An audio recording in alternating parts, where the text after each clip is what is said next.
ఆసిఫాబాద్ జిల్లాలో BRS MLA khoa Lakshmi పర్యటించారు. Asifabad BRS MP అభ్యర్థిగా పోటీ చేస్తున్న ఆత్రం సక్కుకు మద్దతుగా ఆమె ప్రచారం చేశారు. ఎంపీ అభ్యర్థిగా ఆత్రం సక్కును గెలిపించాలని లక్ష్మి కోరారు.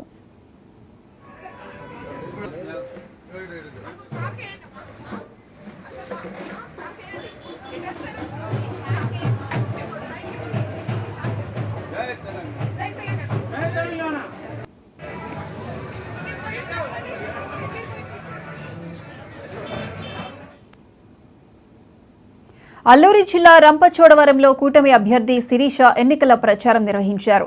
ఇంటింటి ప్రచారం చేస్తూ కూటమి అభ్యర్థులకు ఓటు వేయాలని కోరారు. ప్రచారంలో భాగంగా 100 మంది ఇందుకూరు గ్రామస్తులు టీడీపీ కండువాలు కప్పుకున్నారు.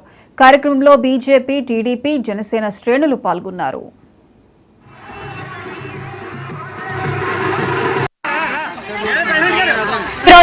రేపు 13 జరిగేటువంటి ఎన్నికల్లో ప్రచారంలో భాగంగా దేవిపట్నం మండలం ఇందుకూరు పంచాయతీలోకి రావడం జరిగిందండి.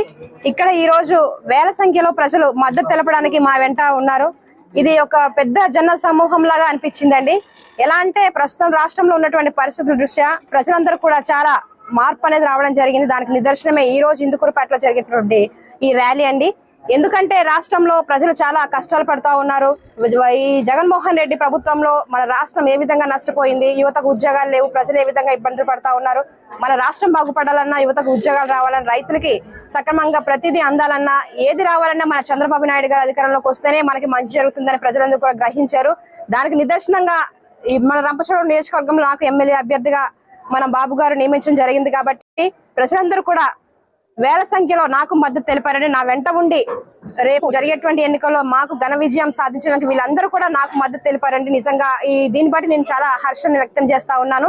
కాబట్టి రాష్ట్రంలో ఎలాగా మన చంద్రబాబు నాయుడు గారు గెలవడం ఎలాగా జరుగుతుంది. కాబట్టి రంపచోడవరం నియోజకవర్గంలో కూడా ఇప్పటికే 15 సంవత్సరాల నుంచి మన రంపచోడవరం నియోజకవర్గంలో తెలుగుదేశం జెండా అనేది ఎగరలేదండి. ఇప్పుడు రేపు 13 జరిగేటువంటి ఎలక్షన్ లో ఖచ్చితంగా మన రంపచోడవరం నియోజకవర్గంలో తెలుగుదేశం జెండా ఎగరవేయడం అనేది తథ్యం. కాబట్టి నేను ఈ వైఎస్ఆర్ ప్రభుత్వానికి ప్రస్తుతం ఉన్నటువంటి ఎమ్మెల్సీ అనంతబాబు అనే వ్యక్తి మన ప్రాంతాన్ని ఏ విధంగా మ్యానిపులేట్ చేస్తా ఉన్నాడు అన్నది ప్రజలందరికీ తెలుసు. వాళ్ళకి నేను సవాల్ ఇస్తుతా ఉన్నాను. ఇక రాబోయే తెలుగుదేశం ప్రభుత్వమే, ఇక మీ ఆటలు సాగవు. కాబట్టి మీరు ఎంత తగ్గుంటే అంత మంచిది. రాబోయే రోజుల్లో మీ అందరూ కూడా